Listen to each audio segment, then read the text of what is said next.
Ethio 360 Media, a prominent U.S. based Ethiopian news and analysis outlet headquartered in Maryland near Washington, D.C., is facing a severe internal crisis that has led to a dramatic split among its founding members. Established in 2019 by a group of exiled Ethiopian journalists who previously worked at ESAT, the media organization was initially built on principles of collaboration and independence, funded largely through crowdfunding and diasporal contributions. However, recent developments have exposed deep-seated conflicts, culminating in what insiders describe as a purge orchestrated by co-founder and prominent anchor Haptamu Ayalel. Sources indicate that Haptamu Ayalel, who has effectively taken sole control of the outlet, has ousted several key co-founders including Baruch Yibas, Ayerusalem Tekletsadek, Getai Yalel, and Afa Work. This move has been likened to a nasty divorce, with Haptamul allegedly changing the locks on the headquarters and overriding collective decisions to consolidate power. አሁንም ምለው የኢትዮ 360 ጉዳይ በአስቸኳይ በህግ እንዲፈታ እንፈልጋለን። ሀብታሙ አያሌው ያለምንም ቅድመ ሁኔታ ቦታውን አስረክበ የኢትዮ ሰገነት ብለህ የያዝከው ሚዲያ ይዘው ልክ ማለት ትችላለህ። ያለዛም ልክ እንደኛ እኩል ሆነ ከኛ ጋር አንዲትም ስንጣሪ ልዩነት የለህም። መብት ያለ መስሎ ከሆነ ተሳስተሃል። ተሸክሚያቸዋለሁ ምትል ከሆነ ተሸከምከም። እኛ ነን ተሸከምነህ። እርግጠኛ ነገር ተሸክመን እኔ ነው ቢገባህ ኖሮ አየር ላይ ቁጭ ብለህ ያን ሁሉ ስታወራ ዝም የተባልከው ስለተሸከምነህ ነው እንጂ አውቀህ አይደለም። እኔ አጠገቡ ቁጭ ብዬ ስምሰራውን ሰው ያፈንተው የሰብአዊ መብት ተሟጋች አይሆንም። መጀመሪያ እኔ መብት ተከብሮ ነው ከዛ በኋላ ሰብአዊ መብት ተሟጋች የሚሆነው። ያ አይደለም። ሰብአዊነት የሚጀምረው ካጠገብ ነው፣ ከራስ ነው ሰብአዊነት የሚጀምረው። ኢትዮ 360 ከተቋቋመ እኔ 4 ሰዓት ድፍን የተኛውበትን ጊዜ አላስታውስም። ድፍን 4 ሰዓት የልጆች እናት ነኝ፣ ሴት ነኝ። ሴት ስትሆን ደግሞ መከራውን አስቡት። ሴት የሆነ ይገባዋል። ምናልባት የሰብአዊ መብት ተሟጋች ምናምን የተመራውታሙ ይገባዋል አላውቅም። ምክንያቱም እዛ ጋር ያየን ነው ማንግባባው፣ እዛ ጋር ያየኛል። ነገር ግን ለሀብታሙን የዛ ቢሮ መሆን ለሀብታሙ ሸክም ነው። ምክንያቱም እሱ መሰልቀጥ የፈለገው ነገር አለ። ያ ደግሞ አይሳካልም። በእርግጠኝነት ነገር አይሳካም። እንዲያውም ካሰብከው በኢትዮ 360 ውስጥ ሁላችንም በመስራቾቹ እኔም ልዩም አንተ ብሩክም መብት አለ። ካሰብከው ደግሞ የኛ ሴቶችን ስትወስድ ደግሞ ካንተ በላይ መብት ሊኖር ይችላል በአሜሪካ ሕግ በአሜሪካ መሬት ላይ። ስለዚህ ፕሊዝ ቢያንስ ተመለስ። ቢያንስ የእግዚአብሔርን ቃል ታውቃለህ። እውነት ካወቅከው ታውቃለህ ብዬ አስባለሁ። ካወቀው ስለ እውነት ተመለስ። ትናንትና ክፉ ቀናቶች አልፈዋል። ትናንትና ማያልፉ የሚመስሉ ቀናቶች አልፈዋል። ዛሬ መተህ ድጋሚ ልትኮረኩመን አትሞክር። የትናንትና ኮርኩመን ችለናል። አሁን ደግሞ በፍጹም ያረከው ነገር ነውር ነው፣ ከነውርም በላይ ነውር ነው። በር ቆልፍ የበር ቁልፉን ቀይረ ነው መጠበቀኝ። ነገ እመጣለሁ ቢሮ። እስቲ መስታረግ እንደምታረጋ ያለሁ የሰለጠኑ ዓለምን ያለ ነው። ካንተ እኩል መብት ያላት ኢየሩሳሌም ትመጣለች። ስራ ለሰሪው እሾህ ላጣሪው እንዳለ ያገሬው ሰው ሀብታሙ አያሌውና ኢየሩሳሌም ተክለጻዲቅ 24 ሰዓት ኢትዮጵያን ለማፍረስ የሐሰት ፕሮፓጋንዳ ሲዶልቱ የሚውሉ ጋዜጠኞችና የሰብአዊ መብት ተሟጋች ነን ባዮች ነበሩ። ይሄው የኢትዮጵያ አምላክ ፈረደባቸውና እርስ በርሳቸው ተናቁረው ገመናቸው አደባባይ ወጥቶ ጦር እስኪማዘዙ ድረስ ቦክስና ቡጢ እስኪቀራቸው ድረስ ተደባደቡ። ፖሊስም ሀብታሙ አያሌውን በህግ ቁጥጥር ስር በህግ ጥላ ስር እንዳዋለው ከአሜሪካን ሀገር የወጡ መረጃዎች እየነገሩን ይገኛሉ። ኢትዮ 360 ሚዲያም ተቆልፏል። ምንም አይነት አገልግሎት አይሰጥም።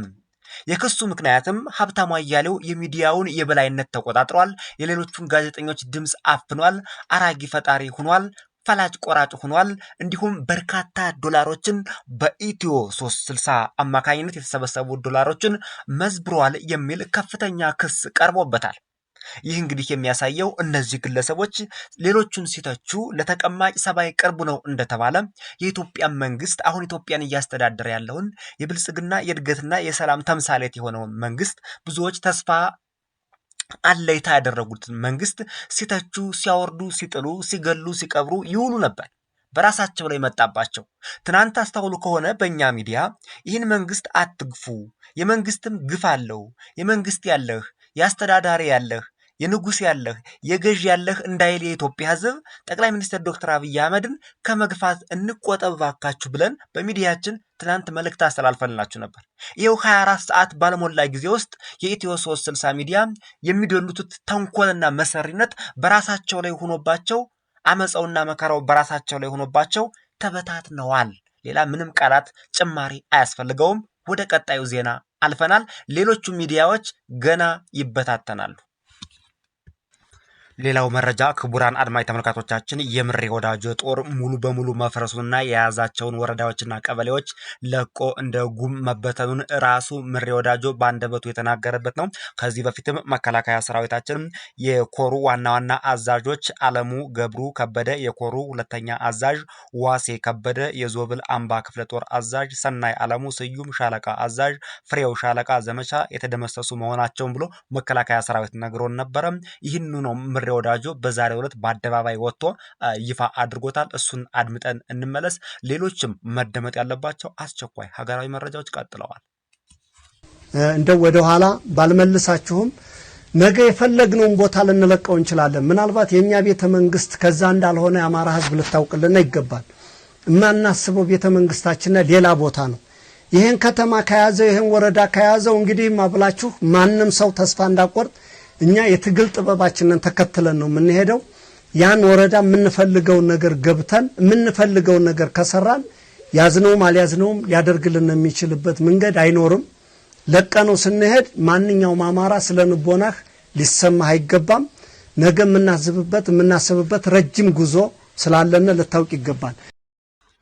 ሌላው መረጃ ክቡራን አድማጭ ተመልካቾቻችን ፋኖዎች ከወትሮ ለየት ባለመልኩ ቤተክርስቲያንን በዲሽቃ ሲደበድቡ ማደራቸውን ሚስጥራዊ ሾልኮ የወጣው እርስ በርሳቸው ኮሚኒኬት ሲያደርጉ ተቀርጾ የወጣባቸው የስልክ ቅጅ ደርሶናል። እሱን አዳምጠን እንመለስ። ምን አይነት ነገር እንደሆነም ብዙዎቹ ግራ ተጋብተዋል። መረጃውን እንስማው። እንትና ወሰለብኝ ሳሉ እኮ ስላለ ያሉ አንተኛ አረ ሰውዬ ሳሉ ያው 15 ሆኖ ይሄ ውጃውን ድልድይ ታውቀዋለህ አይደል? በ5 ቁጥር ወደን ድሽቃውን ጠምደንና ሀብቴ ሚካኤልን እየደበደብነ የደንጎልቱ ይሮጥና ምን ይመጣል በዛ በውጃው ድልድይ በዛ ሲመጣ ተሯሩጠን ደና ድልድዩ ላይ ደረስንበት። ድልድዩ ላይ ሰባቱን እንደመታ ነው ወደ ኋላ ሲመለስ እነ ብርቃየውና እነ ዳንኤል ደረሱበት። አዛው በቃ 17 18 አካባቢ አዛው አለቁ። እኔ እንደው ወገን ይምታው አዛዝም ብሎ ቆስለኛ ይምታው ድልድዩ ላይ ድንጋዋ ስር ተመታ። ሳሉክ ምኑ ነው ተመታ? አረ ጅል አመታት የተመታ በዚህ በቆለጡ አፈርንተቱ አካባቢ ነው። አግኝቶታል ብለህ ሳገኘ ይቀራል አንዱ። አረ እባክህ ወጣጤ ነበረ። እንግዲህ ክቡራን አድማጭ ተመልካቾቻችን እንደሰማችሁት ፋኖ የሚካኤል ቤተክርስቲያንን በዲሽቃ ሲደበድብ ማደሩን ሳት ብሎት እንግዲህ ተጠልፎ የወጣው ስልክ ነው ይፋ ያወጣባቸው። የሃይማኖት ተቋማትን ጭምር እንደሚደበድቡ መረጃዎች ከራሳቸው አንደበት እንዲህ ወጥቶባቸዋል። ሌላው መረጃ ክቡራን አድማጭ ተመልካቾቻችን ጌታቸው ረዳ፣ ሬድዋን ሁሴን እና ሌሎችም ከፍተኛ የመንግስት ከፍተኛ ባለስልጣናት በአፋር በኩል የቡሬ ከተማ ላይ ፎቶ ተነስተው እና የቪዲዮ ማስረጃም ደርሶናል። ስለ ሁኔታው ለምን እንደሄዱ ቀጣይ መዳረሻቸውስ ምን እንደሆነ አጠቃላይ አካባቢው ላይ ያለውን ሁኔታ ያለውን ጦርነትም ጭምር ይዘንላችሁ ቀርበናል። ከዚህ የእንግሊዝኛ ዘገባ በኋላ እኛ እንመለሳለን። In the arid, contested borderlands of Bure, where Ethiopia and Eritrea's deserts converge, the Horn of Africa has emerged as a critical geopolitical flashpoint. On October 21, 2025, Ethiopia's advisor for East African Affairs, Getachew Reda, and Redwan Hussein, Director General of the National Intelligence and Security Service, made a high-profile visit to Bure, a strategic town located just 60 kilometers from Eritrea's vital Red Sea port of Assab. While officially described as a diplomatic engagement to foster regional cooperation, the visit sent ripples through the region, signaling Ethiopia's bold ambitions. Analysts at Red Nile, a leading geopolitical think tank, have turned this move The Bure Maneuver, a sophisticated strategy that blends proxy influence, coercive diplomacy, and calculated brinkmanship. Ethiopia, a landlocked nation since Eritrea's independence in 1993, is intensifying efforts to restore its maritime access through Assab, a port critical for trade and security in the Red Sea corridor. The maneuver involves leveraging regional alliances, including support from local militias and neighboring states, while applying diplomatic pressure on Eritrea. Ethiopia's approach also incorporates game-theoretic tactics, carefully calibrating moves to test Eritrea's responses without escalating into open conflict. The Bure visit underscores Ethiopia's broader objective, reasserting itself as a dominant power in the Horn of Africa. Control over Assab would not only secure a direct trade route, but also position Ethiopia as a key player in the geopolitically sensitive Red Sea, a choke point for global shipping.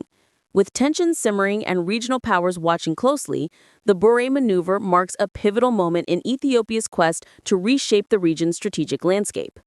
The Red Sea Afar, an indigenous group in Eritrea's Dongolia region, endured severe persecution under President Isaias Afwerki's regime. The Eritrean government arbitrarily arrests and tortures Afar leaders and herders to suppress resistance and seize land. Eritrean forces systematically rape Afar women as a tool of intimidation, often denying victims medical care and leaving them stigmatized. The regime forcibly displaces Afar communities from their ancestral lands to make way for military bases and foreign mining projects, disrupting their pastoralist and fishing livelihoods. Rights groups, including the Red Sea Afar Democratic Organization, accuse the government of genocidal acts through killings, rapes, and cultural erasure aimed at depopulating strategic coastal areas. The Eritrean government denies these allegations, dismissing them as fabrications and rejecting UN investigations while restricting independent access. The UN, EU, and organizations like IWGIA condemned these abuses, noting similarities with Eritrean war crimes in Ethiopia's Tigray conflict. Eritrea's centralized control, lack of an independent judiciary, and indefinite national service exacerbate the crisis, forcing many Afar into exile.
ጌታቸው ረዳ፣ ሬድዋን ሁሴንና ሌሎችም ከፍተኛ የመንግስት ባለስልጣናት በአፋር መስመር ቡሬ ከተማ ለአሰብ 30 ኪሎ ሜትር ርቀት ላይ ታይተው ፎቶ ተነስተዋል።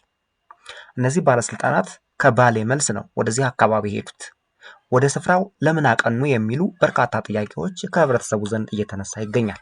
መንግስትም ሁኔታውን ይፋ አላደረገውም፣ በይፋም የተገለጸ መረጃ የለም።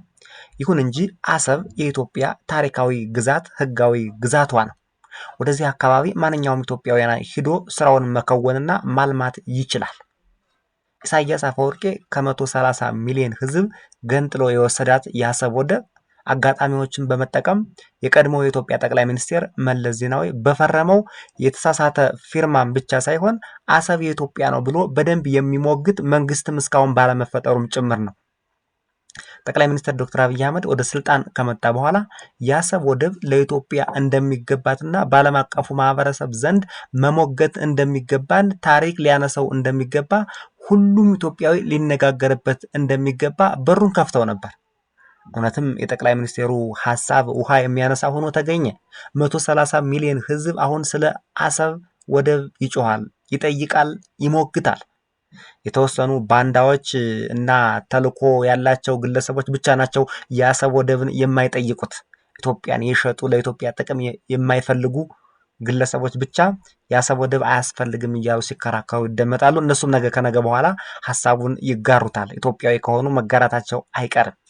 ይሁንና እነዚህ ከፍተኛ ባለስልጣናት ወደዚህ አካባቢ ለምን እንደሄዱ በግልጽና በይፋ ከመንግስት ባይታወቅም ባይሰማም፣ እዚህ አካባቢ ግን አንድ ትልቅ ችግር ሰሞኑን ተፈጥሯል። እሱም የቀይ ባህር አፋሮች በኤርትራ አገዛዝ ከፍተኛ ጭቆና፣ መከራ፣ በደል፣ መፈናቀልና የዘር ማጥፋት ሲደርስባቸው ቆይቷል። በቃን ብለው ሸፍተዋል። እንኳን ሰው ሲመራው ወተት ይሸፍታል እንደሚባለው እነዚህ የቀይ ባህር አፋሮች ግዛታቸው በኤርትራ መንግስት ውስጥ ሆኖ ኑሯል። ወደ ተለያዩ የአፍሪካ ሀገራት እንዲሁም የአረብ ሀገራትም ጭምር የመሰደድ አጋጣሚ ሁሉ ገጥሟቸዋል። አሁን ግን የትም እንዳይንቀሳቀሱ ዙሪያውን ተከበው የዘር ማጥፋት ጭፍጨፋ በኤርትራ መንግስት በአምባገነኑ ኢሳያስ መንግስት እየተፈጸመባቸው ቆይቷል። ይህን መቋቋም ባለመቻላቸው አመጽ፣ የትጥቅ ትግል አንግበው ወደ ትጥቅ ገብተዋል። ለዚህ ደግሞ የአፋር ክልላዊ መንግስት የአፋር ዜጎች በዘር ኤርትራ ቀይ ባህር ካሉ አፋሮች ጋር አንድ ናቸውና ፕሮቴክሽን ያስፈልጋቸዋል በሚል የአፋር ክልላዊ መንግስት እነዚህን ግለሰቦች በማገዝ እነዚህን የቀይ ባህር አፋሮችን በማገዝ ስልጠናዎችን ጭምር በመስጠት ይህን አካባቢ የኢትዮጵያ አፋሮችና የቀይ ባህር ወይም የኤርትራ አፋሮች አንድ ሆነው ተዋህደው እንዲኖሩ ስምምነት ላይ ተደርሰዋል። ጌም ኦቨር ተብሏል። እዚህ ጋር ሁሉም ነገር ተጠናቋል። አሰብ ወደ ኢትዮጵያ ገብታለች ማለት ነው። ጦርነት ይኖራል አይኖርም? እንግዲህ የኢትዮጵያ መንግስት ዛሬም ወደፊትም ሁሌም በሰላማዊ መንገድ እንጠይቃለን ያለው። በዓለም አቀፍ መድረኮች እንሞግታለን፣ በህግና በስርዓት እንጠይቃለን። ዓለም አቀፍ ፍርድ ቤቶች አሉ፣ የሀገራት ፍርድ ቤቶች አሉ፣ የአፍሪካ ህብረት አለ፣ ሌሎችም በዚህ ይጠየቃል። በዚህ አልዳኝም ካለ ደግሞ ወደ ጦርነት ቢገባም እንኳን አዋጭ ነው፣ ህጋዊ ነው፣ ተገቢነት ያለው አግባብነት ያለው ሁሉም ያመነበት ይሆናል ማለት ነው። የኢትዮጵያ መንግስት ኃይል አለው፣ ጉልበት አለው፣ አቅም አለው፣ ችሎታ አለው። ቀይ ባህርን በኃይል በ24 ሰዓት ውስጥ መያዝ ይችላል። ግን ሌጂቲሜት ለመሆን ልበሰፊ ልበሙሉ ለመሆን ነገሮችን በውይይት ለመፍታት ዊን ዊን በሆነ መልኩ ሸርድ ፕሮስፐሪቲ ባለው መልኩ ቀይ ባህርን የኢትዮጵያ ለማድረግ በተለይ አሰብን የኢትዮጵያ ለማድረግ ጫፍ ላይ ተደርሷል ማለት ነው። ስለዚህ አምባገነኑ ኢሳያስ አፈወርቄ የቀይ ባህር አፋሮች ላይ ያደረገው ግፍ በራሱ ገንፍሎ ወጥቶ ሊጥለው ነው። ታጥቀው አካባቢውን አሰብ በሙሉ ተቆጣጥረዋል። ከኢትዮጵያ አፋሮች ጋር ጦርነቱ ገጥሟል። መከላከያ ሳይገባ ማንም ሳይገባ የኢትዮጵያ መንግስትም ሳይገባ የራሱ ኤርትራ ውስጥ ያሉ የቀይ ባህር አፋሮች ናቸው ኢሳያስን የወጉት። ተመልከቱ። አፋር ይህን በማድረጋቸው ለኢትዮጵያ ታላቅ ውለታ መዋል ብቻ ሳይሆን የራሳቸውን ነፃነትም አስከብረዋል። በሌላ አባባል አሰብ ቀስ በቀስ ወደ ኢትዮጵያ መጥቷል። ይሄ ነው ክቡራን አድማጭ ተመልካቾቻችን። በዚህ ዙሪያ ሌሎች አፕዴቶች ከደቂቃዎች በኋላ እንለቅላቸዋለን። ተከታተሉን። ቻናሉን ሰብስክራይብ አድርጉ።